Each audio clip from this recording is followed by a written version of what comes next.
Parfait, c'est bon. Mais bonjour à tous. Je suis content de voir qu'il y a beaucoup d'intérêt pour l'IA, même si ça a l'air que c'est peut-être pas super intéressant. En fait, moi, je me suis beaucoup posé de questions. Je vais commencer en disant, je suis un petit peu enrhumé, fait que ça se peut que des fois, je ne prononce pas mes mots comme il faut. Levez la main ou faites-moi un signe. Puis j'ai l'habitude de parler très vite sur des sujets que je maîtrise bien, donc des fois, je pars. Fait que arrêtez-moi, gênez-moi pas, gênez-vous pas, il n'y a vraiment pas de problème. Donc, je me suis posé beaucoup de questions quand j'écris ce titre-là ou cette présentation sur c'est quoi les gens, je pense, veulent savoir sur l'IA générative. Puis depuis que j'ai déposé ça, il s'est passé beaucoup de choses sur le marché. J'ai parlé avec des gens, ils m'ont posé des questions, puis ça a mis beaucoup en doute. Fait que j'ai changé les slides à peu près il y a peut-être 4-5 jours complètement. Puis là, hier, je repensais à ça, puis j'étais comme, j'ai envie de savoir, moi, ce que les gens veulent vraiment, parce que c'est ça que j'aime faire, moi, c'est répondre à des besoins, trouver des solutions à des problèmes. Fait que je vais vous poser des questions avant qu'on commence, puis ça se peut que je vais complètement changer un petit peu les bouts de ma présentation, parce que c'est un sujet où de toute façon je maîtrise bien, puis au pire, les slides, moi, c'est juste des images avec des photos de chats, photos de chiens, fait qu'on va s'arranger avec ça. Fait que ça ne sera pas problématique. Qui ici, en fait, a déjà utilisé l'IA générative? On va commencer par très général, veut un peu la main, ChatGPT, les trucs comme ça. Qui ici a commencé à l'avoir en solution entreprise? Copilot, Gemini, ce genre de truc-là. Qui ici se dit comme, hey, c'est vraiment cool, ça va changer ma job vraiment de manière significative, mettons. OK? Pour vous, c'est quoi qui est le plus intéressant? Est-ce que c'est des objectifs de productivité? Créativité? OK, quand même. Pensez-vous que vos jobs vont être perdus? Même, à ce point-là, ne soyez pas gênés. Là, ça se peut qu'il y en a qui pensent peut-être que leur job va être disparu, ou une partie de leur travail, peut-être, qui va complètement changer, oui, probablement. Qui a commencé à penser à la réorganisation du travail dans son organisme? OK, pas beaucoup de monde, on est plus gêné ici, effectivement. Planification stratégique autour de l'intelligence artificielle. OK, un petit peu plus de monde, je suis surpris, mais vous n'avez pas pensé non plus nécessairement à la réorganisation du travail, c'est intéressant. Qui maintenant aussi au niveau de la gestion du changement, une stratégie de gestion du changement. Oh, on est OK, parfait. Fait qu'on est tous au début. Fait que vous êtes tous un peu IA curieux, présent dans ce que je vois. On est pas mal dans ce style-là. OK, parfait. On va y aller un peu. Ce que je vous propose dans ce cas-là, c'est pas mal ce que j'avais en tête. On va commencer un petit peu avec les défis que les organisations font face. Là, je ne m'inventerai pas comme un économiste ou n'importe qui ou un expert de les marchés. Ça va être assez général. Google m'a pas mal aidé pour faire ça. J'ai dit, OK, c'est quoi les grands enjeux, puis qu'est-ce que j'entends beaucoup des clients à travers ça. Pour ça, on va faire un petit cours IA générative 101. Mon objectif ici est vraiment de déconstruire des trucs que j'entends qui sont vraiment pas vrais sur l'IA générative, puis de juste prendre des images très simples pour comprendre c'est quoi que ça fait ces patentes-là. Pour être capable de juste s'asseoir, vulgariser un peu, puis qu'on se comprenne là-dessus. Pour ça, on va marquer un petit peu dans des opportunités qui vont se rattacher finalement aux différents défis qu'on va en parler. Puis c'est quoi les enjeux d'implémenter des solutions comme ça? J'ai 2-3 thèses à la fin, on devrait être capable de se rendre là, puis tout devrait bien aller. Ça va comme ça, tout le monde est d'accord? Parfait. Bon, pas d'objection, question avant qu'on commence? All right, on y va. Je vais vous dire une affaire, moi aussi, je n'ai pas fait mes slides avec de l'IA. Peut-être juste un prémisse que je pensais. Les gens, j'entends beaucoup, on va faire les slides, ils vont tout faire, nos PowerPoint. Moi, je apporte quand même une grande valeur encore à le processus de réflexion, de travailler sur du matériel, puis d'itérer avec ça.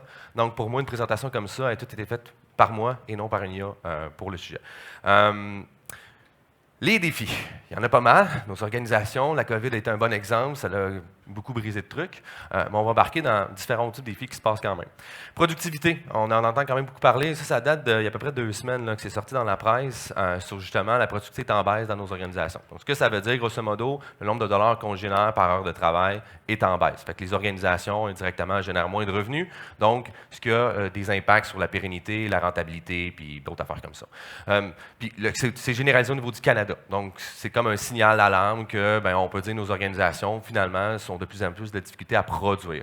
Donc, travailler plus n'est pas nécessairement signe on va augmenter notre productivité. C'est en plus un signe de combien de dollars j'arrive à générer par personne qui travaille dans mon organisation, par heure de travail, finalement, grosso modo.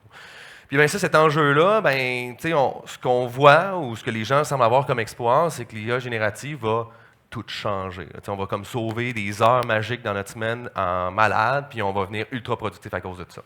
On va en parler un petit peu à la suite, vous pouvez comprendre la montée un peu sarcastique, que des fois, c'est pas aussi réaliste que ça, ou le gain n'est pas si marginal que ça pour faire vraiment une grande différence pour beaucoup de personnes. Il y en a que ça va être rentable, d'autres moins. Vous avez ici, finalement, notre taux actuellement est à 59,10 $ de revenus générés par heure de travail dans une organisation en moyenne au Québec. 16 000, ce chiffre-là, il veut dire quoi? Est-ce quelqu'un qui pense qu'il a une idée, mettons? c'est le nombre de PME qui va être vendu ou que les entrepreneurs pensent vendre d'ici fin 2024. Fait qu'on a vraiment un problème de pérennité de nos PME. Donc, les PME sont très présentes au Québec. Un des enjeux de ça, c'est que les entrepreneurs ont peur de dire qu'ils veulent la vendre parce que ça pourrait faire peur aux investisseurs, aux banquiers, tout ça. Fait que c'est un des gros phénomènes. Puis on est beaucoup dans une situation où il y a du reprenariat qui pourrait être soit par les employés, soit par d'autres entrepreneurs, ou bien sûr par des compagnies qui pourraient consolider le marché, ou des hedge funds, ou peu importe par la suite. C'est ça. Ça a quand même un problème où est-ce qu'on se retrouve à avoir beaucoup probablement d'organismes actuellement qui fonctionnent bien, qui vont être repris par des autres entrepreneurs, qui vont peut-être avoir des systèmes très legacy, puis des problèmes où est-ce qu'ils vont vouloir avoir certaines rentabilités qui vont en fait ramener avec le point initial de on va avoir une bonne rentabilité, ils vont reprendre l'entreprise. On est comme dans une boucle finalement où est-ce qu'on se retrouve que c'est difficile d'être capable d'être compétitif sur un marché international.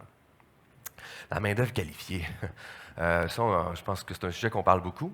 Les statistiques, c'est pas un problème qui va se régler l'année prochaine. Là. On parle plus sur un horizon 10-15 ans parce que les jeunes, ça va être long avant qu'ils arrivent sur le marché du travail. Là, le COVID boom, ça ne sera pas demain là, que ça va se passer. Là. Les petits bébés là, qui s'est fait pendant la COVID, là, ils n'ont pas déjà en train d'étudier. Ils sont à la garderie. Ça a été un problème, les garderies.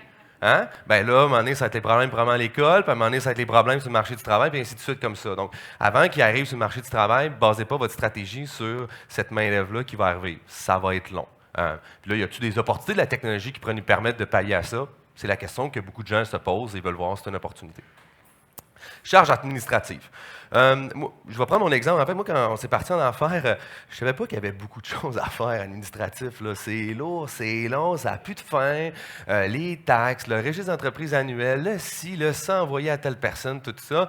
Mais cette liste-là, puis surtout le dernier, la reddition de compte, là, y a-t-il quelque chose de plus plate que ça à faire? Là, puis on dirait qu'on va ça au gouvernement, puis finalement, il n'y a personne qui lit l'autre bord, puis ils font juste nous dire oui, oui, tout est beau, ou mettre ça aux poubelles. Fait que là, tu es comme, mais pourquoi qu'on fait ça? Puis c'est quoi qui est pertinent là-dedans? Puis cette charge-là a vraiment un coût pour les organisations qui empêche des fois d'atteindre les opportunités. Puis j'embarque même pas dans les appels d'offres, que ça, on s'entend SEAO, là, y a-t-il quelque chose de plus plein que ça dans l'univers? Là? Je ne le sais pas. Fait que ce genre de truc-là fait en sorte qu'il y a beaucoup d'organismes. Il y a un problème en plus de pérennité, il y a une rentabilité, qu'on a de la misère à chercher ces opportunités-là. Puis ce sont finalement quand même des joueurs qui ont des capacités beaucoup plus élevées qu'ils peuvent faire que pour la PME traditionnelle. Peut-être difficile à atteindre dans le manufacturier, dans le service, dans n'importe quel truc. Tous ces éléments-là font en sorte qu'il y a beaucoup de pression sur nos organismes. Et pour finir aussi, les attentes des clients. Ça, ici, on a un exemple. En fait, on ne voit peut-être pas bien les chiffres en bas, mais ce sont des souliers que vous pouvez personnaliser, Nike by You. Je ne sais pas si vous connaissez. Vous pouvez aller là-dessus, choisir des couleurs, des formes, des trucs comme ça. Vous avez le soulier à gauche qui est à 119 de mémoire ou 139, puis un soulier normal Nike, ça vaudrait 99 US. Fait que pour à peu près un premium de 30 il faut avoir un soulier personnalisé. Hey, c'est tough à faire, là. Genre, imaginez la chaîne de production, là. Vous avez à quelque part, c'est pas des 100 000 souliers que je produis un arrière de l'autre puis je commande en avance, là. C'est live, là, mon client commande, le lendemain, je vais shipper. Fait qu'il faut que ma chaîne de montage soit extrêmement bien gérée et que j'ai vraiment anticipé mes besoins de mes clients sur les couleurs, les matériaux, etc., pour être capable d'offrir, à un prix compétitif, puis deux, de shipper le lendemain. C'est vraiment un problème, mais les clients, maintenant, s'attendent à ça. Comment on peut jouer dans ce contexte-là quand on a 10 employés dans une shop ou quelque chose comme ça, où on est 10 en service conseil, puis qu'on se bat contre les cabinets? Vraiment très difficile. Puis celui au milieu, finalement, celui-là, c'est comme un produit un petit peu plus premium, il est 100 le double du prix, finalement. Hey, c'est pas gros là, comme différence pour aller chercher un produit personnalisé. Là. On a ça maintenant dans les téléphones aussi, dans les autos, on va commencer à voir apparaître ça, dans beaucoup d'autres choses qui font en sorte que ça fait beaucoup d'attentes. Puis, vous avez fameux ces trois cercles-là que vraiment vous connaissez, le coût, le temps et la qualité. Qui sont en opposition, mais pour les clients, ils pensent que finalement, le centre, c'est possible. Je peux avoir cheap, bien fait, puis rapidement fait. Fait que là, ça, là, gérer avec ça, là, cette espèce de slider-là, vraiment très difficile. Puis la question qu'on se pose, puis que je pense qu'il y a beaucoup d'organisations qui arrivent, c'est qu'ils pensent que les corporations, l'IA générative est le sauveur pour pouvoir atteindre ça. Que là, soudainement, on va avoir une IA qui va tout faire et régler ces problèmes-là pour nous, comme ça. Comme si c'était magique, on va gérer la fin dans le monde avec GenAI. Let's go. On y va avec ça. Je vais être désolé de vous annoncer ça, c'est pas une baguette magique comme ça. On n'est vraiment pas dans un contexte comme ça. Ce qui m'emmène justement à ma deuxième partie, on va parler un petit peu de l'IA générative. Puis pour beaucoup de gens, l'IA générative, c'est une page blanche, probablement qu'on part, puis on se dit c'est Gandalf, le magicien. Puis qui part et qu'on lui dit fais-moi ça, puis ça le fait. Puis je pense que ça est beaucoup arrivé en fait avec ChatGPT, qui est arrivé à peu près dans la dernière année et demie, à peu près pour tout le monde, où est-ce que là, vous lui demandez des choses, puis il vous donne des réponses qui sont quand même souvent pas pires. Des fois, c'est de la merde, Mais souvent, c'est bon. Il est verbeux, il va parler un petit peu un style qui est peut-être moins un peu comme québécois, peut-être plus français, avec des longues phrases, des trucs comme ça. Mais souvent, même, il n'est pas pire, tu sais, genre, il est là, tu sais, il n'est pas loin, mais ça fait un peu peur. Moi, j'ai vraiment compris que le jour que... Parce que moi, ça fait longtemps qu'on connaît des outils comme ça, mais j'ai compris que le jour où est-ce qu'on était vraiment ailleurs, quand mon père est venu me voir, il m'a dit, c'est quoi ChatGPT? Je veux utiliser ça au bureau pour écrire mes courriels. Fait, OK, on est ailleurs. Là. Mon père tape avec ses claviers là, avec 2 doigts. Là, c'est un col bleu qui a monté comme contre-maître. Mais lui, ça lui a permis vraiment d'atteindre quelque chose de très intéressant. Il fait beaucoup de fautes, donc il avait vraiment la misère, ça le gênait beaucoup, puis ça le ralentissait dans sa carrière finalement. Puis il dit maintenant, mais ça, là, je peux corriger. Je peux faire tout corriger mon texte, je peux partir avec des bullet points, puis faire des courriels qu'il appelle corpo. Fait qu'en fait, il mente, des fois, il se pogne avec quelqu'un, un petit peu, il est fâché, puis il dit écris-moi un courriel qui est plus beau, plus corporatif, puis il envoie ça à son collègue. Fait que ça marche super bien. Fait que lui, ça l'a vraiment empower dans des capacités qu'il n'était pas capable d'atteindre autrement que par un adjoint ou une adjointe administrative qui aurait pu l'aider à faire ça finalement. Puis c'est un exemple, mettons, il met des bullet points, genre comme ouais, t'es un peu cave, t'aurais dû me retourner ça, puis pouf, oh, là, c'est miraculeusement bien écrit, mettons. T'sais. Fait qu'il part avec ça, puis il est bien content de ça, puis lui, ça a vraiment changé, sa conjointe aussi, ils sont rendus ailleurs. T'sais, en tant que tel, il n'est pas plus productif tant que ça. On s'entend, on parle peut-être d'une couple de secondes, mais c'est plus dans le vocabulaire et la manière de se comporter en entreprise qui est capable d'être plus adapté au cadre d'affaires qui se promènent. Ce qui est quand même intéressant, mais on n'est pas non plus en train de révolutionner, finalement, plus au point de vue individuel, que ça lui a permis de l'empower pour être capable d'atteindre d'autres postes. Fait qu'en tant qu'organisation, il est pour la STM, donc pour la STM, c'est pas un game changer. Là, on n'est pas en train de dire « Oh mon Dieu, on vient sauver 1 million par année, puis on part, puis on a vraiment des trucs cool. » Mais ça donne quand même ses opportunités d'un point de vue individuel. Bon, allons-y. Ça, au centre en bleu, les espèces de trucs, ça va être notre IA, là, genre notre truc vraiment IA. Puis, bon, la manière qu'on peut interagir avec cette forme d'IA générative-là, c'est qu'on lui donne une requête. Un prompt, traduction en français, ça s'appelle requête. Donc, on lui demande quelque chose. Whatever, c'est quoi. Puis, ben, à la fin, ça peut générer finalement du texte. Ici, par exemple, je lui ai demandé de me faire en fait un profil Tinder en le style littéraire d'Albert Camus. Je trouvais que ça va être intéressant. Puis pour vrai, c'est quand même pas pire. Il parle vraiment d'une forme de détachement de soi. Il parle beaucoup de ses émotions dans les films. Vous avez lu par exemple L'étranger d'Albert Camus. Il va beaucoup dans ce style-là. Puis ben, il arrive à capturer ça puis pouvoir se présenter tout ça. Fait que c'est très, si on est très dans un contexte ludique, juste plaisant, que c'est le fun, je peux utiliser ça dans ma vie de tous les jours, cool, je me fais des profils Tinder, le fun pour pogner avec le monde. Deuxième contexte. Générer des images. Vous avez ici une image qui a été générée par une IA qui a gagné un concours artistique. Là, on peut débattre vraiment beaucoup longtemps sur si c'est de l'art ou non. C'est pas ça qui est important ici, mais bref, elle a gagné un concours. Cette image-là a été générée par une IA. C'était quand même beaucoup d'itérations pour se rendre jusque-là. On peut quand même apprécier quand même que c'est une belle image. Là, maintenant, peut-être que, voilà 2 ans, vous l'avez montré, ça aurait été plus confondant à savoir, mais il y a quelques petits signes, on peut plus imaginer que c'est une forme d'une image générative. Là, on peut commencer à détecter un petit peu des patterns, comme souvent, ils ont juste 4 doigts, les humains, mais là, ils commencent à corriger ça pas mal. Une couple d'affaires comme ça, mais bref, ça l'a gagné, puis on est capable de générer des images quand même vraiment, vraiment très belles.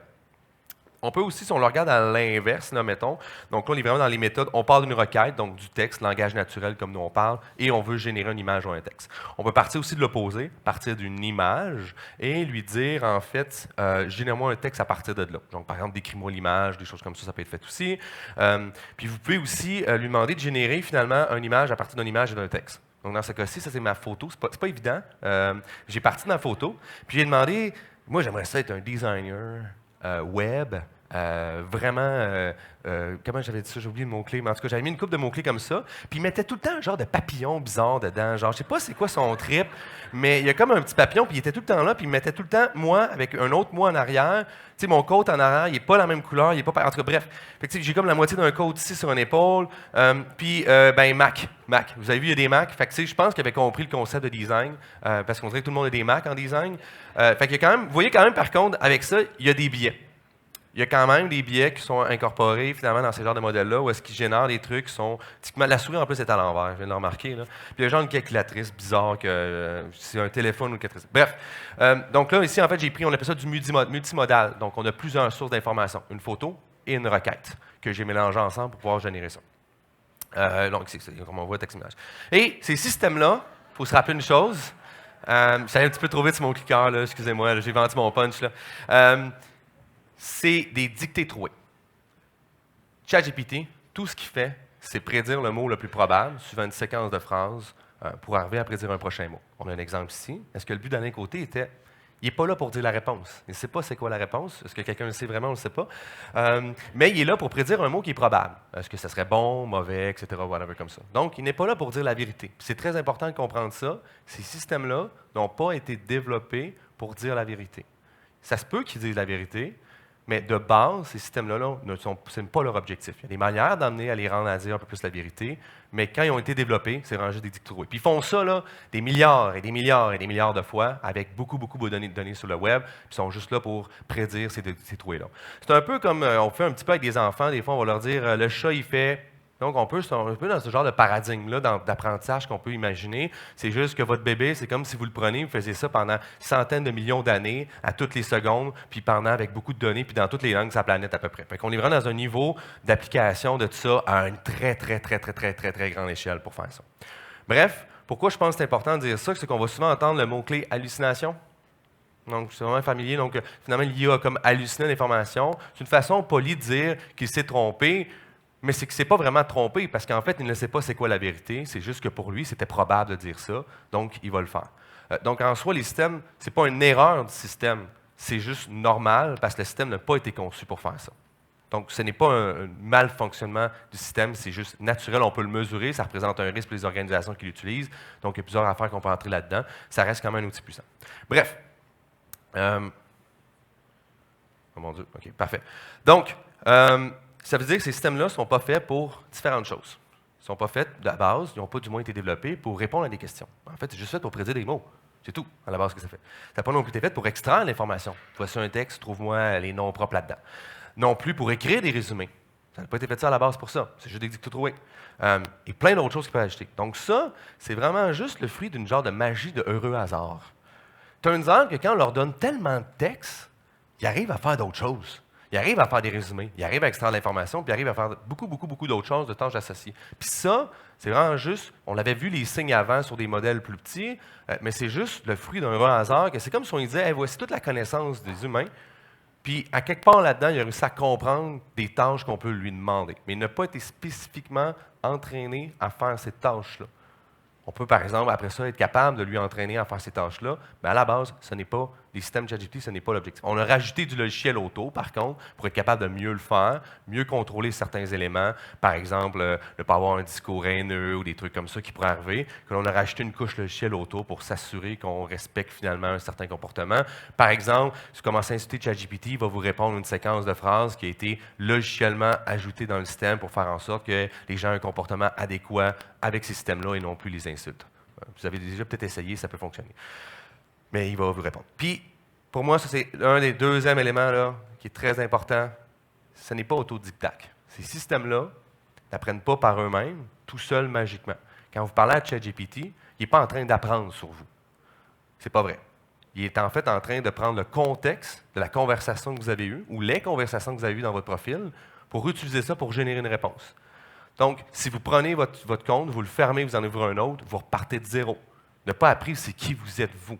Il n'a pas appris le contexte d'entreprise. Il n'a pas appris rien de ça. Ils l'ont entraîné, c'est vrai, à un moment dans le temps, mais ce n'est pas en continu. Pourquoi? Ça coûterait bien trop cher. Là. Genre, on est dans un chiffre inimaginable de trucs. Il y a d'autres systèmes d'IA qui pourraient être capables de somewhat faire un entraînement à tous les heures, des trucs comme ça, parce que ça peut être économiquement viable. Dans le cas de ChatGPT, il y a eu ChatGPT 4o qui est sorti récemment, mais c'est un seul entraînement qui a été fait sur un ensemble de données. Par contre, quand vous utilisez ChatGPT, ça génère des nouvelles données qui pourraient être réutilisées pour faire un entraînement subséquent, mais à tous les jours, il n'apprend pas sur vous. Donc, juste ça, pour moi, c'est un point important, parce que j'entends souvent ça, et ce n'est pas comme ça que ça fonctionne, ces systèmes-là. Et je ne pense pas qu'on va se rendre un jour nécessairement à ça, parce que en fait, c'est juste économiquement pas viable de rentraîner ces systèmes-là à l'échelle comme ça. Ça va-tu jusqu'à présent? Tu as des questions avant qu'on passe à une autre section? Pas d'inquiétude, d'objection? Parfait. C'est bon. Là, j'ai des petites images de fun un peu pour montrer les limites de ça. Ça, ici, j'ai demandé dessine-moi un saumon dans une rivière. Fait que vous voyez, ces systèmes-là, quand même, les concepts ne sont pas compris. C'est pour lui, c'est du saumon. Donc, ce n'est pas nécessairement... Est-ce que ma requête n'est pas assez claire? On peut débattre là-dessus. Est-ce que j'aurais pu dire un saumon vivant, whatever, être plus clair pour ça? Maintenant, ils ont beaucoup corrigé ces trucs-là. Par exemple, vous savez, avec ChatGPT 4o, il ne fait plus des trucs comme ça. Là. Genre, ils ont compris que ça ne marchait pas, là, mettons. Là, moi, je trouve ça juste quand même fabuleux, cette image-là. J'en ai d'autres quand même aussi. Un Wiener Dog Race. Moi, pour vrai, je me bidonnais quand j'ai vu ça. Ça, on est dans quand même une version d'Ali, là, fait que probablement que présentement, il sera un petit peu meilleur. Mais les visages, moi, le monsieur avec la chemise verte, là, sa face, je la trouve incroyable. Puis l'autre à côté aussi, là, vraiment bref. Et celle-là, vous n'êtes pas prête à que je vais vous montrer. Là. Celle-là, là, moi, elle m'a vraiment fait peur. À chaque fois que je regardais l'image, je me bidonnais du chien qui regarde l'humain avec une face d'humain. En tout cas, c'est incroyable. Bref, vous voyez quand même ces systèmes-là, surtout en génération d'images, on voit encore des comportements un petit peu comme ça qui ne sont pas parfaits. Fait que pour moi, la génération d'images, il y a encore un petit peu de travail à faire. 4.0, je n'ai pas encore abusément joué avec. Fait que je ne sais pas à quel point ils sont rendus générés, mais il y a des concepts qui ne sont pas nécessairement encore acquis pleinement par ces systèmes-là, puis ça va probablement être difficile d'aller complètement aller chercher ça. Donc, encore de la recherche qui est faite là-dessus. Bref. Les opportunités maintenant. On va embarquer un peu dans les opportunités. C'est cool, on a vu des technos maintenant. Bref, on va voir qu'est-ce qu'on peut faire avec ça. On reste des entreprises, on veut faire de l'argent, on veut rester de la pérennité. What's in for me? Bon, on va commencer avec la productivité. Assistant numérique, Copilot, Gemini, etc. Tout ça, c'est un premier exemple très clair où est-ce qu'on essaie de vous vendre un gain de productivité avec ces outils-là. Vous allez écrire vos courriels plus vite, vous allez les corriger plus vite, peu importe la structure qui va se faire. Je pense qu'il y a quand même des travailleurs d'information. On s'entend, on travaille dans des travailleurs d'information ici. On est des gens qui travaillent avec des données, des textes, peu importe, des trucs comme ça. Il y a un potentiel à relativement faible coût d'essayer d'accélérer un peu votre travail. Générer des PowerPoint, générer des trucs comme ça. Dépendant de votre flot de travail et la manière d'interagir avec ça, votre gain en productivité va être plus ou moins important. Moi, par exemple, Gemini, on l'utilise, il m'aide à finir mes courriels, il m'aide à finir 3-4 phrases. Je ne viens pas de sauver 1 heure dans ma journée, là. Je viens de sauver des secondes. Donc, je travaille beaucoup plus avec les gens, donc je suis emmené à moins utiliser ces outils-là. Donc, mon gain de productivité individuelle n'est vraiment pas aussi élevé. Par contre, aux yeux d'une organisation de 50, 100 000, peut-être que là, le gain est assez important pour aller chercher des trucs comme ça. Ou si c'est une relation avec des clients, par exemple, peut-être que là, il y a un gain qui peut commencer à être plus important, qui peut aller se faire. Fait qu'il y a quand même un certain assessment qu'il faut faire sur c'est quoi qu'on veut vraiment faire, puis c'est combien vraiment de secondes, une minute qu'on va sauver dans une année, peut-être. Si vous avez des documents, mettons, quelqu'un qui écrit beaucoup de rapports, là, ça se peut que le gain va vraiment être important. Alors, on parle peut-être de 1 heure, 2 heures, 10 heures dans une semaine, qui sur overall, sur une année, peut représenter peut-être un 6 mois, un 3 mois de travail, qui commence à vraiment être intéressant. Par contre, moi, je vais vous donner un truc tout de suite. Voyez-le comme un stagiaire. C'est un stagiaire qui vient vous aider, qui est là 24 heures sur 7, qui n'est jamais fatigué, qui ne prend jamais de pause café. Fait que ça veut dire qu'il faut donner des instructions claires et précises, comme tout stagiaire. Il faut s'attendre à répéter puis à reformuler, puis à répéter, puis à reformuler. Puis des fois, il va falloir revoir la manière dont vous interagissez avec ça. Il faut faire une supervision puis un contrôle de qualité, parce que comme je disais, il ne sait pas, lui, s'il vient dire la vérité ou non. Fait qu'il faut juste s'assurer que ce qu'il vient de dire est bon. Ce qui fait en sorte que des fois, je vous demandez de faire un résumé d'un rapport, il va falloir que vous ayez le rapport pour faire le contrôle de qualité. Fait qu'il y a comme une loupe un peu bizarre qui fait en sorte que comment on s'assure qu'il est bon, soit vous faites confiance à l'outil, ou vous faites ça avec des rapports qui ne sont pas cruciaux à votre entreprise, peut-être, qui pourraient être pertinents pour faire ça. Fait qu'il y a quand même un entre-deux à faire attention ici pour les outils qui sont déjà disponibles, comme Copilot, par exemple. Économie de temps potentiel, j'en ai parlé un petit peu. Bref, en le voyant comme un stagiaire, je pense que l'avantage de faire ça, c'est que ça vous permet juste de gérer les attentes, que ce n'est pas un 10e employé qui se rajoute dans votre équipe, puis vous êtes 9, puis qui va faire la job comme vous finalement. Avec ça, ça va bien aider. Partagez aussi, vous, entre vous, des trucs et astuces, tout ça. Mais bref, en partant avec cette prémisse-là, souvent, ça donne une bonne manière de gérer les attentes pour les organisations par la suite. Maintenant, productivité, mais on va jouer aussi sur la main-d'œuvre qualifiée. Parce qu'un des problèmes, un stagiaire, il n'est pas qualifié tant que ça nécessairement. Il y a peut-être un bac, mettons, on va lui donner comme compétence, mais j'aimerais ça qu'il soit plus senior. Ça serait le fun d'avoir des seniors. Si David Beauchemin pour leur produire, ça serait donc bien malade. Je vais donner des petits exemples de cas où est-ce que là, on parle, j'appelle moi les cas d'application individuelle. Donc, on n'est pas nécessairement dans une organisation qui a un processus qui va utiliser de l'IA pour faire un flow de travail, mais peut-être plus comme moi, David, en tant que personne, j'apprends à utiliser cet outil-là, comme Word, je l'apprends à l'utiliser, ou Google Slides, ou des choses comme ça, puis je développe une méthode de travail propre à moi-même avec ces outils-là. On peut s'en servir, par exemple, pour l'idéation. Donner, par exemple, un rôle et un contexte. Donc, hey, je vais te donner une mission, on est une organisation qui fait A, je veux faire un nouveau produit pour B ou whatever comme ça. Donc, je vais la mettre en contexte comme je pourrais faire, par exemple, avec quelqu'un pour un travail. Je vais lui poser des questions, je vais lui répéter, puis je vais vous montrer un petit exemple par la suite avec ça que j'ai fait. Là, j'ai quelques petits exemples à faire. Poser des questions, puis lui faire répéter, reformuler sur les choses que j'ai moins bien aimées. Puis vraiment, de le voir un peu comme un +1 dans mon équipe de brainstorm que je suis en train de faire pour arriver à un nouveau produit ou peu importe. Donc ici, j'ai fait une petite idéation. j'ai testé quand même pour faire ma présentation, fait que je vous ai menti un petit peu tantôt. J'ai fait mon propre contenu, mais j'ai dit, on va voir qu'est-ce qu'il me ferait pour faire une présentation sur l'IA générative, puis si j'aime ça. Fait que j'ai dit, voici le contexte, je dois écrire une présentation sur l'IA générative pour un colloque. Là, en fait, je l'ai fait ici, ce colloque, parce qu'il y a un colloque sur l'assurance, en assurance de dommages que j'avais fait, puis je trouvais que ça s'appliquait bien pour différents éléments. Puis mon rôle, c'est de m'aider à faire ça. Fait que je dis, pars pas tout de suite en peur, on va partir avec ça. Là, après ça, il m'a dit, il m'a fait un plan de présentation, il m'a présenté différents éléments. C'est très technique, là, par contre, qu'est-ce qu'il m'a fait. Là. Fait qu'il y a beaucoup d'affaires là-dedans. J'ai fait, non, c'est pas très bon. Mais ça m'a permis de partir avec une structure de tout ça, juste pour trouver des idées. Ça avait des trucs que j'aimais. Moi, beaucoup de choses là-dedans. Les différents types d'IA générative, pour vrai, parler de ça, j'aurais tout gazé tout le monde, puis ça aurait pas été super le fun. Là. Fait qu'on va passer par-dessus ça. Après ça, il m'a vraiment défini comme du texte. Genre, je pourrais dire à travers ça. C'est comme, OK, c'est cool, c'est bien, c'est quand même intéressant. Ça peut donner un flow de départ, comme une autre personne avec qui je discute pour ça. Puis, un autre exemple que j'aime bien, comme un rôle de project owner. Là, j'ai dit, OK, on va reprendre le même contexte, mais là, j'aimerais ça créer un nouveau produit d'assurance. Parce que comme vous avez vu, je suis actuaire, malheureusement. Là. Fait que j'aime encore l'assurance. Donc là, je dis, je veux créer un nouveau produit d'assurance habitation pour couvrir les risques électriques des véhicules, parce que probablement que ça va représenter un nouveau risque pour les assureurs, étant donné qu'on a une plus grande charge électrique, ce qui fait en sorte qu'il pourra y avoir des incendies, etc. Enfin, on va faire une police d'assurance avec ça. C'est cool, mettons. Puis on va juste designer un produit, puis imaginer genre peut-être un marché, puis même une proposition de valeur qui pourrait découler de tout ça pour brainstormer avec ça. Donc là, j'ai fait, OK, c'est quoi les risques que je pourrais couvrir, par exemple? Puis là, il est parti, il me dit, voici des risques, les risques d'incendie, surtension, fluctuation.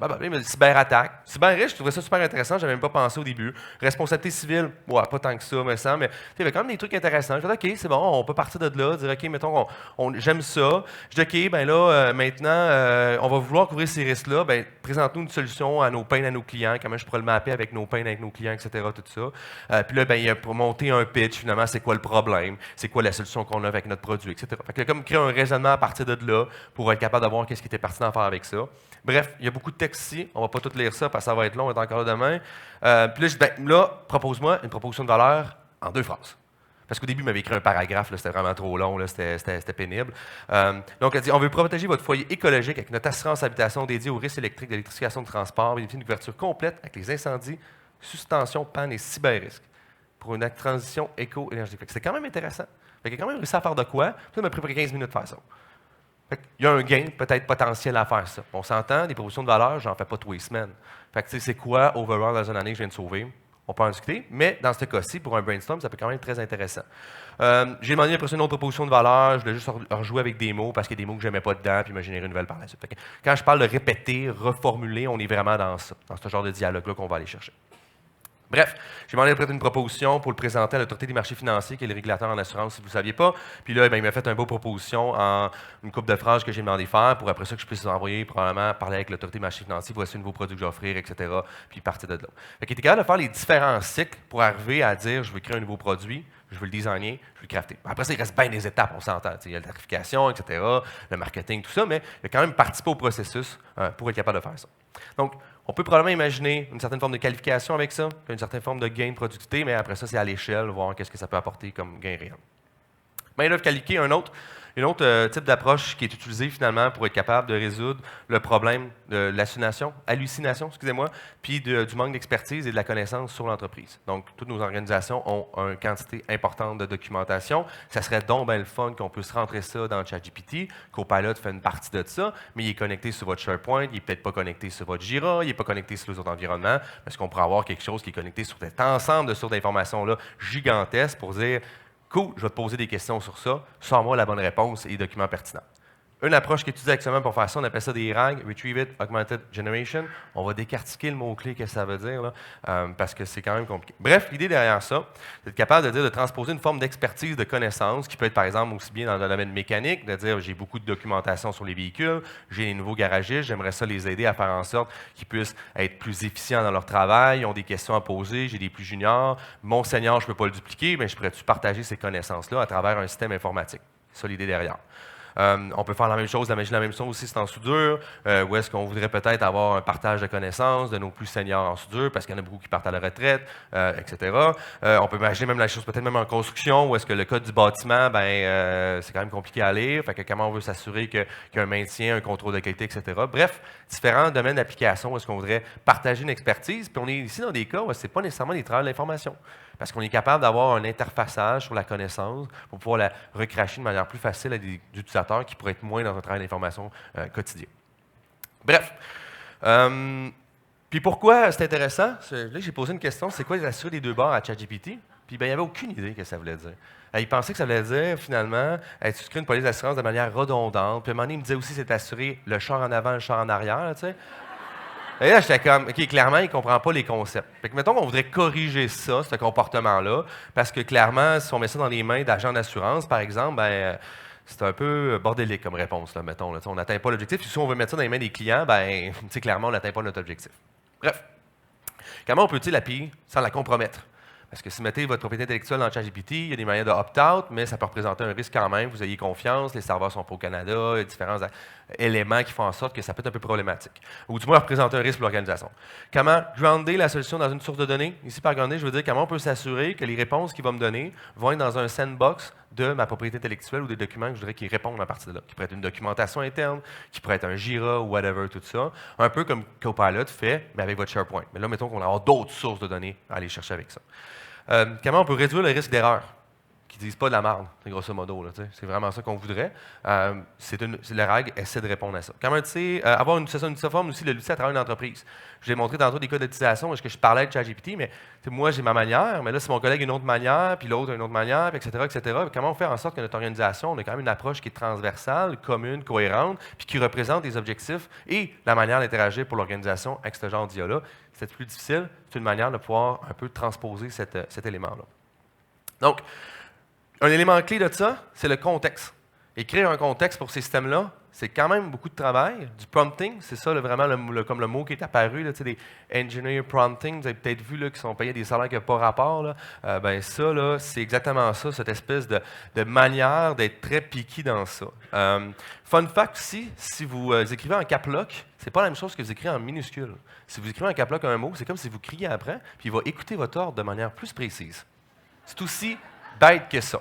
Vous pouvez demander d'être plus bref en marquant no yapping, ou la version en française par exemple, et il va écouter votre instruction. Fait qu'il y a comme une couple de petits trucs vraiment comme ça qu'il faut savoir pour être capable d'arriver à vraiment l'emmener à faire la tâche qu'on veut faire. Puis c'est vraiment de l'alchimie. Des fois, je me sens comme les époques qu'on essayait de faire des trucs là, avant qu'on soit plus standardisé dans une méthode scientifique, mais on est un petit peu des fois là-dedans dans ce genre de système-là.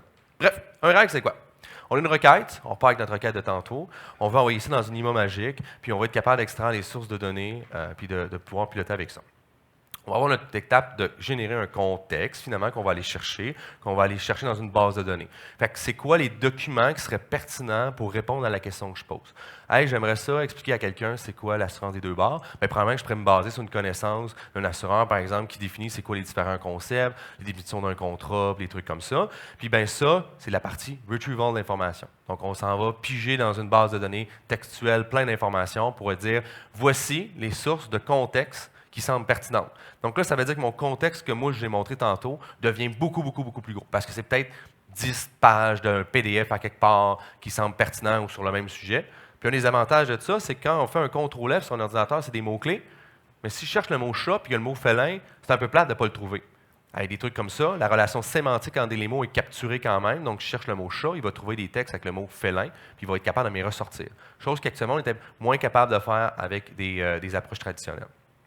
Bref, ensuite, on se retrouve à dire, par exemple, ici, écris-moi une lettre de présentation d'au plus 10 lignes pour un poste en IA. Donc, le contexte que je lui ai donné, par exemple, c'était mon CV ou différents éléments. Il a extrait ces informations-là. Il a modifié la requête pour inclure le contexte. Donc, il prend ma requête, moi, en tant qu'utilisateur que j'ai envoyé. Il rajoute le contexte. D'autres trucs qui peuvent s'ajouter par la suite. Puis, à la fin, ce qu'on veut, ça, finalement, c'est la partie augmented. Donc, je vous montre un exemple ici. Voici mon curriculum vitae que vous pourriez faire manuellement aussi, quand même, dans ChatGPT. Mais là, on veut l'avoir en processus d'entreprise un peu plus clair. Et ensuite, finalement, le résultat de tout ça, c'est la partie qu'on appelle augmented, finalement, qu'on veut faire, où est-ce que je prends mon contexte, mes autres informations, puis à la fin, la partie génération, le G, c'est pour donner une réponse. Donc là, il m'a fait une belle petite lettre de présentation qui brague sur mes diplômes et d'autres cossins aussi qui s'est mis là-dedans. Bref, c'était long, mais on voit que le processus est capable d'être fait de manière informatisée et d'avoir une espèce de contrôle sur la manière qu'on va utiliser l'outil. Donc, on voit la fin, j'ai rajouté génération, parfait. Maintenant, main-d'œuvre qualifiée puis attente des clients. Probablement la partie la plus difficile des attentes des clients qu'on va essayer de voir avec ça. Ici, c'est un exemple d'un RAG qui est appliqué, justement, où est-ce que les clients dans la librairie, des fois, je cherche des livres extrêmement précis. Genre, ils vont décrire une couverture. Ils vont dire, je cherche un livre que le personnage principal s'appelle Victor parce que mon fils s'appelle Victor. J'aimerais ça donner un livre qui va s'identifier avec le nom du personnage principal. Hey, bonne chance de trouver ça, là. Il y a 36 000 livres qui sortent par année dans une librairie. Bonne chance. Bonne chance. Puis souvent, c'est des jeunes de 18 à 20 ans qui travaillent le samedi dimanche, puis qui en ont un petit peu rien à coller, on va dire ça. Fait que ça fait en sorte qu'ils n'allaient pas voir les clients, puis les libraires, présentement, sont aussi beaucoup sous la pression de beaucoup d'éléments. Donc, est-ce qu'on est capable d'utiliser, par exemple, un ChatGPT en arrière qui pourrait lire ces livres-là ou lire ces informations sur les livres, puis recracher cette information-là, finalement? Fait qu'on voit une requête, une personne, je cherche un polar québécois, un livre, finalement, un roman criminel. C'est ça le bon terme? Bref. Policier, merci. Merci à quelqu'un qui me l'a chuchoté. Puis on voit qu'il est vraiment capable d'extraire cette information-là, d'écrire, contextualiser, présenter le texte. Puis après ça, on peut aider le support. Fait que ça, on met ça dans les mains d'un conseiller, mettons, en librairie, qui a 18 ans, qui travaille, qui est un petit peu hangover le samedi, puis qui répond le client avec ça. On vient vraiment de faciliter son travail. Fait qu'on vient vraiment de prendre ses compétences qui étaient très faibles, puis de donner une forme d'expertise pour être capable, par la suite, de faire la recommandation qu'on voudrait faire, d'emmener le client, de faire la vente, etc. Tout ça qui peut être super intéressant. Ça fonctionne quand même assez bien, c'est un peu le processus qu'on vous a montré tantôt, puis on va même aller aussi jusqu'à décrire le livre. Cherche un livre, c'est jaune, blablabla, etc., tout ça. Puis bien là, finalement, on a juste demandé à un IA de décrire les couvertures des livres, puis on est capable après ça de faire des recherches là-dessus pour pouvoir faire le flow complet, pour être capable de l'utiliser. Donc, quand même beaucoup. Actuellement, c'est beaucoup les cas d'application souvent qui sont les plus faciles des organisations, les règles, là, du moins qui ont beaucoup de potentiel à très court terme d'aller chercher l'IA générative.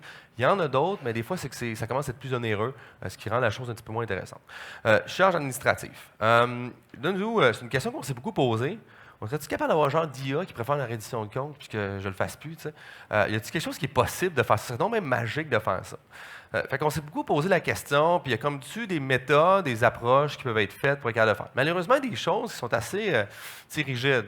C'est quoi votre budget, puis comment vous avez fait des dépenses? Il n'y a pas une IA magique qui va pouvoir aller chercher ça. Vous allez dans votre QuickBook, dans votre outil comptable, sortez les factures, puis etc. Tout ça. Mais y a-t-il à quelque part quelque chose qui peut écrire du texte en travers ça, qui peut aider peut-être de trouver les bonnes factures associées à votre requête ou de voir s'il n'y a pas des places en lisant dans les différentes factures que vous allez passer dans votre système, de dire hey, moi, je pense que cette facture-là devrait être aussi inclue dans ta réduction de compte ou importe, ou tu as peut-être oublié tel élément. Bien, potentiellement, que ça pourrait être capable de faire ça. Je n'ai pas une réponse encore à ça. C'est une question ouverte pour l'instant encore. Mais moi, j'aimerais vraiment ça que ça se passe personnellement parce que je suis vraiment tanné. Bref. L'idée ici, c'est qu'il y a encore beaucoup de choses qui sont encore possibles d'être faites. Il y a beaucoup d'applications qui pourraient être déployées par la suite, mais il y a des enjeux à faire ce genre de système-là. On a parlé des trucs cool, mais maintenant parlons un peu des trucs un petit peu plus plates ou plus difficiles à faire ce changement-là. Bien, il y a des risques, bien sûr, comme toute technologie, malheureusement, ce n'est pas un free lunch. Il y a un coût à payer pour ça. Fiabilité et précision. Des fois, il y a des systèmes, c'est difficile de mesurer la fiabilité parce que c'est une réponse qui est générée, puis la réponse, ben, on ne la sait peut-être pas, ou on la sait, ou comment on compare une réponse qui est générée, qu'on ne peut pas comparer mot par mot si c'est la bonne réponse qu'on s'attend. Fait que comme des méthodes, actuellement, la littérature essaie beaucoup de trouver des manières d'évaluer ces systèmes-là. Ce n'est pas encore pleinement résolu, à mon avis. Moi, ça fait d'une partie de ma thèse, c'est d'essayer de répondre à ça pour le domaine de l'assurance, pour évaluer, par exemple, le risque légal. De dire, on vient de faire une reformulation, on vient d'écrire quelque chose, on s'en va en procès, on est tout en marde. On vient-tu de perdre un contrat d'1 million, on vient-tu d'avoir une poursuite à cause de ça? Il y a aussi, finalement, il y aura des omissions, de ne pas dire une information qui serait pertinente, par exemple, à quelqu'un. Hallucination, on a parlé un peu partout, d'halluciner une information qui n'est pas du tout supposée se retrouver là-dedans. Il y a un risque de réputation pour les organisations aussi. Air Canada, en avez-vous entendu parler? Le chatbot, ils sont allés en procès. Excusez-moi, mais c'est une gang de cave un peu, là. Ils sont allés en procès pour 800$ parce qu'un chatbot avait dit « Vous êtes couvert pour ça ». Ils sont allés en procès, ça leur a coûté 800$, ils ont créé un précédent juridique. Yay! C'est le fun. Ça va se repasser probablement. Vous avez eu celui aussi avec GM, qui disait qu'ils vendaient des chars gratuits, là? Hein? Ben, il y a un risque quand même à faire ces systèmes-là. Si on ne fait pas bien les choses, c'est ça qui va se passer. Puis après ça, en tant qu'organisation, moi, je n'aurais pas le goût d'être la compagnie qui a développé ça personnellement. Je n'aurais pas passé une bonne fin de semaine. Fait qu'il y a quand même ça à faire en sorte. Fait qu'il faut le faire de bonne manière, puis pas nécessairement aller trop vite, à mon avis, des fois. Discrimination illégale. On peut se retrouver avec ces systèmes-là. On a vu des billets tantôt. Là, il m'a dessiné, j'avais tout un manteau avec ça, mais il y a des cas où est-ce que ça pourrait être, par exemple, une représentation qui n'est pas acceptée au milieu de la loi, sur la Charte des droits de la personne québécoise, par exemple. On ne peut pas faire une discrimination sur le sexe, etc., plein de choses. Bref, ces systèmes-là ont été démontrés à plusieurs types comme avoir capturé les biais qui sont présents dans la société, mais là, on a la possibilité de pouvoir les envoyer à grande échelle dans la société. Là, parce que le système, c'est 100 000 personnes qui l'utilisent, bien, c'est 100 000 personnes qu'on peut faire la discrimination légale. C'est un gros enjeu. Le problème, par contre, c'est comment on peut être capable de ça le prouver. Bref, ça peut être compliqué à répondre à cette question-là aussi. Requalification du personnel, c'est bien le fun. On se dit, le monde, on a une pénurie de main-d'œuvre, les gens qu'on a déjà, on va les mettre ailleurs, mais ils ont-tu le goût de faire un autre job? C'est une question qu'il faut légitimement se poser. Sont-ils qualifiés pour faire un autre job? Ils ont 55 ans, ils n'ont peut-être pas de goût de retourner à l'école. Ils ont 60 ans, ils ont peut-être juste le goût d'aller à la retraite puis d'arrêter ça là. Donc, quand même une question à se poser, je pense, en tant qu'organisation sur c'est bien, on veut l'utiliser, mais comment on peut bien le faire? Je pense qu'il y a beaucoup de manières de mal le faire, mais il y a aussi beaucoup de manières de bien le faire. Complexité et coûts opérationnels. Ces systèmes-là sont naturellement plus complexes qu'un système traditionnel. Fait que c'est certain que l'expertise nécessaire pour répondre à ça, elle est pluridisciplinaire. Puis ça va prendre probablement des gens comme moi pour être capable de le faire. Donc, ça veut dire des nouveaux gens ajoutés dans votre organisation, ça veut dire de l'embauche, ça veut dire d'autres complexes qui peuvent arriver par la suite. Les coûts opérationnels aussi, c'est bien, on va essayer de sauver des coûts, mais probablement qu'on pendant un moment, on va transférer nos coûts de personnel en coûts de développement informatique. Fait que c'est pas nécessairement une économie à très court terme, ça peut représenter une économie à court terme, mais à long terme, c'est là qu'on va peut-être viser pour avoir un ROI positif. Et il faut être prêt à gérer avec une complexité qui est différente, que certaines organisations vont peut-être faire le choix de dire « No way, j'ai pas envie d'embarquer là-dedans » ou « c'est pas nécessairement intéressant pour moi présentement ». Fuite de données.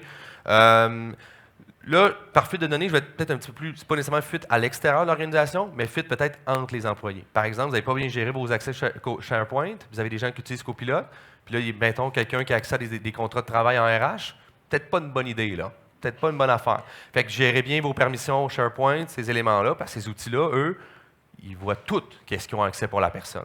Fait que c'est juste de faire attention.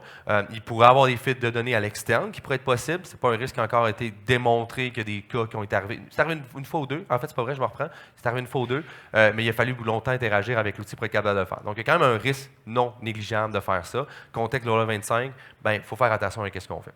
Acceptabilité sociale, ça se peut que vos clients n'aient pas le coup de parler à un chatbot, là. Il faut accepter ça, le fait que ça se peut que ce ne sera pas ça. Fait qu'après ça, c'est peut-être vous, en tant qu'organisation, est-ce que vous décidez quand même de pousser ça dans la gorge ou de dire, nous, on va se différencier et on va regarder une relation humaine, mais toutes les autres étapes qu'on peut sauver, que le client ne parle pas un humain, là, on l'automatise pour être capable d'être compétitif quand même. Fait qu'il y a un choix à quelque part. Il y a une stratégie à développer, puis ça, c'est une stratégie de marché. On n'est même pas dans l'idée de la technologie, c'est juste comment on va utiliser cette technologie de manière adéquate. Les GES, votre courriel que vous faites corriger, là, ça en génère du gaz, ça, là. C'est le fun, c'est cool. J'entends des cas d'application, mais prendre un bazooka là, pour tuer une mouche, là, il y a des méthodes plus traditionnelles qui peuvent faire la job en masse au début avant d'embarquer dans le petit ChatGPT. Des fois, c'est juste faire la part des choses sur ce qui est pertinent le plus possible. Peut-être une petite recommandation politique de gouvernance l'IA. Présentement, vous avez très probablement dans vos organisations des gens qui utilisent l'IA, mais que l'équipe exécutive ne le sait pas, puis qui le fait peut-être de manière non adéquate ou qui ne représente pas ce que l'organisme voudrait faire ou de la manière d'utiliser. Donc, tant que vous ne mettez pas un cadre autour de ça, comment vous pénaliser des gens, comment vous faire en sorte de donner des guidelines, c'est pas mal la première étape de commencer à aller vers là. C'est un moment plus de réflexion. Puis après ça, vous pouvez aller aussi sur un plan stratégique, par exemple, puis être capable de faire en sorte que votre organisation s'en va dans une voie qui est cohérente. Parce que c'est sûr que vous avez du shadow AI, là, des gens qui utilisent ça, puis que vous ne le savez pas. Puis là, c'est juste, ils utilisent Copilot. Sur des outils qui ne devraient pas le faire. Vous avez aussi quand même des outils là, pour baser votre réflexion. Si vous ne le saviez pas, la Déclaration de Montréal, pour l'Université de Montréal, en fait, qui a été faite, a été développée à l'international, mais co-écrite ici à l'Université de Montréal, qui présente différents principes qu'on peut se rattacher. Donc, ce sont des valeurs, on est vraiment dans de l'éthique. Puis là, la question a beaucoup à se poser, c'est quelles les valeurs qui sont les plus pertinentes pour vous, puis comment ça fit avec votre organisation ou non, puis comment vous êtes capable de choisir lesquelles que vous voulez mettre de l'avant pour développer vos solutions par la suite. Beaucoup de choix à faire, beaucoup de réflexions. On n'est malheureusement pas dans une réponse qui est claire. Vous avez quand même des outils pour être capable de partir de là. Trucs et astuces, pour finir, commencez par l'interne. Mettez pas ça dans les mains de votre client jour 1 là, tout de suite. Là. Attendez un petit peu, testez-le à l'interne, vous voyez, vous aimez ça, ça va être une bonne manière. Faites un petit comité, par exemple, qui pourrait commencer à utiliser ça, puis découler par la suite. Un pas à la fois. Temporalité des documents, c'est un problème qui est quand même difficile aussi. Là. Vous avez beaucoup de documents qui changent, puis vous n'envoyez pas les anciens documents. Difficile pour l'IA, par exemple, Copilot dans SharePoint, de s'assurer que c'est le bon document avec lequel elle veut travailler. Ce n'est pas un problème facile à régler tant que ça. Procédure de contrôle et de surveillance aussi, que ce soit dans l'utilisation des outils, que ce soit de votre stagiaire, comme je vous parlais, ou des trucs comme ça.